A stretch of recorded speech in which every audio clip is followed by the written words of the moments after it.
Grace kids and families. I'm Kara Stone, and with me this week is my son, Callan Stone, and we're here to tell you this week's Bible story. This is a really exciting story, isn't it, Callan? Yes. It's one of my favorites from the Old Testament. It's about Elijah, one of the Old Testament prophets. Callan, what is a prophet? It's one of God's messengers. That's right. And he was sent to give a special message to God's people. Who were God's people? What were they called? Israelites. That's right, the Israelites. And in this time in history, the Israelites were doing really bad things. They were not worshiping God. And their king, King Ahab, he was one of the baddest, just most evil kings in history. And they were doing really bad things. They were worshiping false gods. So our story, which comes from 1 Kings 18, Elijah on Mount Carmel, Ahab went to where Elijah was.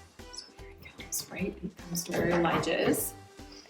Elijah said, "You have turned away from the Lord. Now send for people from all over Israel. Tell them to meet me on Mount Carmel. Bring the 450 prophets of Baal." So those are the guys to represent the 450 prophets of Baal. And there's lots and lots of people all gathered around. So Ahab gathered the prophets. Elijah said, "If the Lord is the one true only God, follow him. But if Baal is the one and only God, serve him.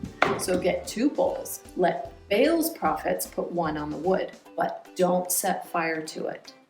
I'll put the other bull on the wood, but I won't set fire to it. You pray to your God, I'll pray to the Lord. The God who sends fire is the one and only God." The 450 prophets of Baal prayed to Baal from morning until noon. "Baal, answer us," they shouted, but no one answered. How come nobody answered, Callan? Because Baal is a false king. False he gods, doesn't that's right. He doesn't have any power. That's right. At noon, Elijah began to tease them. Here's Elijah. He's going to tease the prophets of Baal. "Shout louder," he said. "Maybe he's sleeping." That's kind of a silly thing to say. So they shouted louder. They cut themselves with swords until their blood flowed. Would God ever want us to hurt ourselves? No, he wants us to protect bad ourselves. stuff they were doing. They continued with all their might until evening, but there wasn't any reply. So they've been shouting all day long and nothing. Then Elijah said to the people, "Come here." He rebuilt the altar of the Lord. He dug a ditch all around it. Then he said, "Fill 4 large jars with water. Pour it on the offering and the wood. Do it 3 times." So they did. The water ran down around the altar and it filled the ditch. Elijah stepped forward. "Lord, answer me. Then these people will know you are the one and only God." The fire of the Lord came. What do you think is going to happen, Callan? Is it easy to burn something that's all wet? No. No. So we've got powerful fire. The fire of the Lord came. It burned up the sacrifice, the wood, the stones, the soil, and all the water. The people saw it, so everything was burned up by God's fire.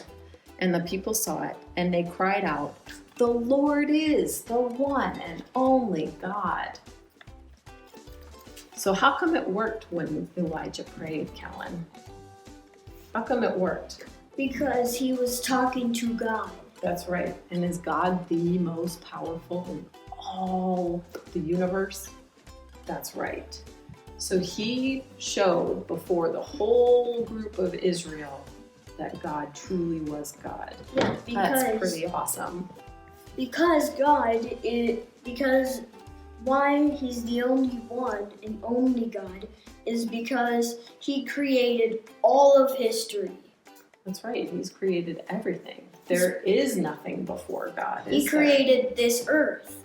That's He right. He created everything. That's right. So is God powerful enough to take care of whatever's happening in our lives? Whether it seems big or small, He is so powerful, He can take care of us all the time. Yes, He can. All right, let's say our prayers for today. Dear Lord, thank you for this day. Thank you that you are the one and only God, the most powerful. We thank you that you love us, that you're protecting us, that you're with us each and every day, where we live, where we go to school, the friends we see, the family that we're part of. You are always with us, Lord, and we thank you. We thank you that we are important to you. Please be with us throughout this week and all that we do. Amen. Bye, friends. Have a good week.